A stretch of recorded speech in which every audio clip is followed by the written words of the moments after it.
आज मैं कबीर दास जी के बारे में बताऊंगा। वाराणसी में एक जगह है लहरतारा, उसके पास एक तालाब के किनारे एक सुंदर बच्चा पड़ा था। वो और नीमा नाम की जुलाहे परिवार को मिला, तो उन्होंने पाला बहुत प्यार से, तो वही बड़े होकर कबीर दास बने। जब कबीर दास जी अभी भक्ति बहुत करते थे, लेकिन अभी उनको एक गुरु की ज़रूरत थी। जो गुरु कोई मिल नहीं रहा था, क्योंकि जुलाहे को पिछड़ी जात का मानते हैं, तो कोई भी पंडित और विद्वान और साधु उनको शिष्य बनाने को तैयार नहीं था। उन्होंने एक बार कोशिश की संत रामानंद को गुरु बनाने की, लेकिन उन्होंने मना कर दिया। फिर उन्होंने एक तरकीब सोची कि संत रामानंद को कैसे गुरु बनाया जा सकता है। उन्होंने पीछा किया कि ये कैसे, कितने बजे कहाँ जाते हैं। तो उन्होंने देखा कि सवेरे 4 बजे संत रामानंद जी जो हैं वो गंगा जी में नहाने जाते हैं। तो जिस रास्ते से जाते हैं वो खास रास्ता उन्होंने देख लिया कि रोज़ इधर से ही जाते हैं। वो कबीरदास जी वहाँ सीढ़ियों पे जाके लेट गए, और संत रामानंद जी अपने टाइम से आए, और उसी सीढ़ी से जब उतर रहे थे तो उनका पैर पड़ गया कबीरदास के ऊपर। उनको अंधेरे में दिखा नहीं, 4 बजे अंधेरा होता है, तो उनको पता नहीं लगा। कबीरदास जी के ऊपर जब उनका पैर पड़ गया तो उन्होंने कहा, राम के राम कहो, राम के राम कहो, मतलब राम के बंदे राम कहो। तो कबीरदास जी एकदम खड़े हो गए और पैर छुआ उनका रामानंद जी का, और उनसे कहा कि अब तो आपने मेरे को शिष्य बना लिया, क्योंकि आपने मुझसे कहा कि राम के राम कहो, मतलब मेरे को आपने अपना शिष्य बना लिया। तो वो हंसने लगे। रामानंद जी कहते हैं, तुमने चालाकी से मुझे गुरु बना लिया, ठीक है, कोई बात नहीं, अच्छी बात है। तो काफ़ी समय उनके साथ संगत करते रहे, और एक दिन ऐसा हुआ कि रामानंद जी ने कहा कि कबीर थोड़ा दूध ले आओ, आज खीर बनानी है और पितरों को चढ़ानी है, जो श्राद्ध में चढ़ाई जाती है खीर। तो कबीरदास जी ने मना नहीं किया। कबीरदास जी ने कहा, ठीक है, मैं दूध लेके आता हूँ।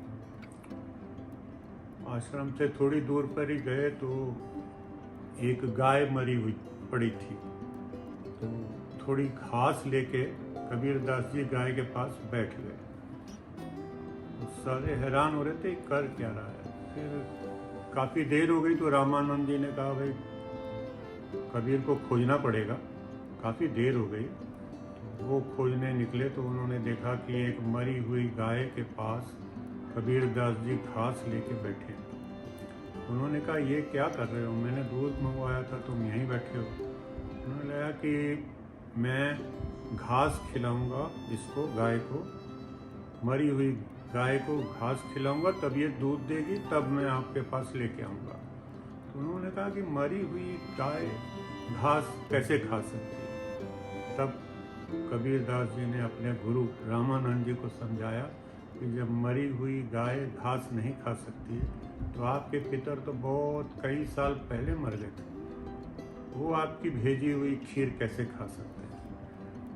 तो रामानंद जी भी इस बात पे सहमत हो गए। उन्होंने स्वीकार किया कि वाकई मैं गलत कर रहा था, पितरों को खीर नहीं पहुंच सकती। एक बार एक ब्राह्मण था, तो वो बीमार बहुत पड़ गया। उसने कहा कि बस अंतिम मेरा समय आ गया है, कोई मुझे गंगा जल ला के पिला दे तो मेरे सारे पाप धुल जाएंगे और मैं अच्छी मौत मरूंगा, स्वर्ग जाऊंगा।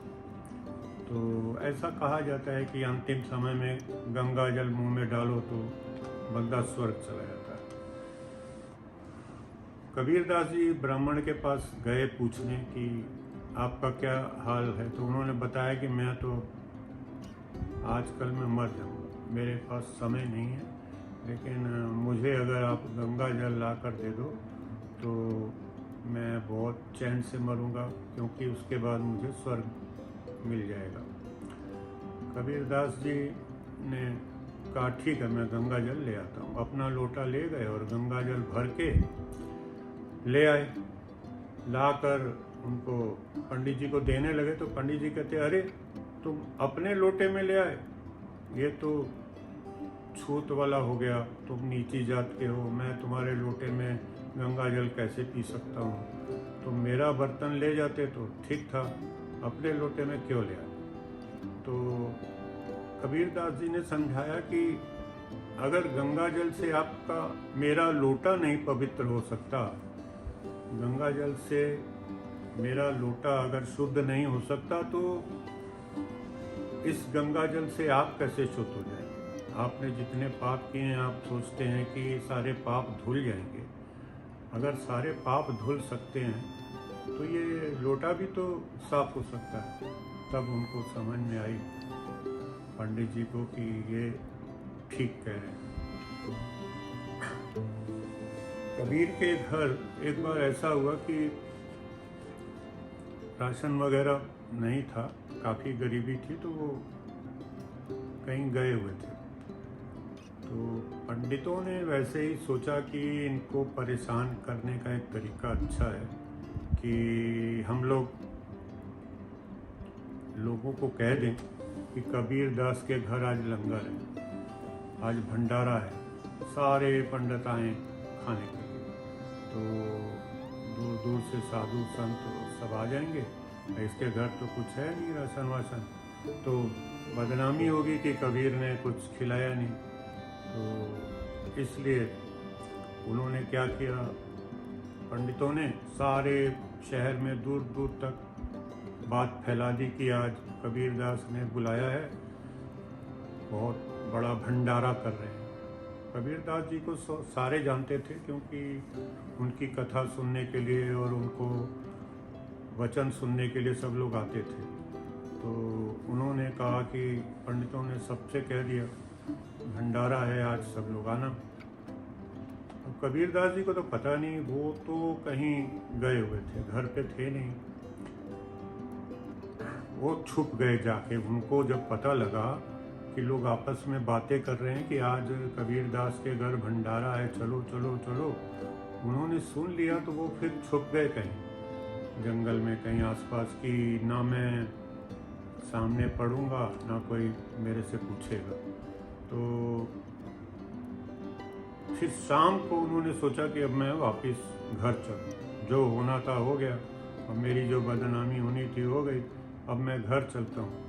तो शाम को घर की तरफ जा रहे थे तो लोग जब वापस आ रहे हैं लोग, तो कह रहे हैं कि कमाल कर दिया कबीर ने, धन धन कर दी, इतना अच्छा भंडारा किया, बहुत अच्छा लगा, मीठा भी बहुत अच्छा था, पेट भर के खाया, लोग ले के भी आ गए साथ में। कबीर ने तो कमाल कर दिया। कबीर जी को समझ में नहीं आया कि मैं तो छुपा हुआ हूँ, तो वहाँ लंगर या भंडारा किसने कर दिया। फिर वो धीरे धीरे घर आए। घर आते ही उनकी पत्नी ने कहा कि इतना सारा राशन भेज कर आप कहाँ चले गए थे, सारा कुछ आपने भेज दिया और खुद गायब। तो लोग पूछ रहे थे कि भाई कबीर कहाँ है, कबीर कहाँ है। तो उन्होंने बताया पत्नी को कि मैंने कुछ नहीं भेजा, ये सारी भगवान की लीला है, और मैं तो छुप रहा था कि बड़ी बदनामी। Thank you.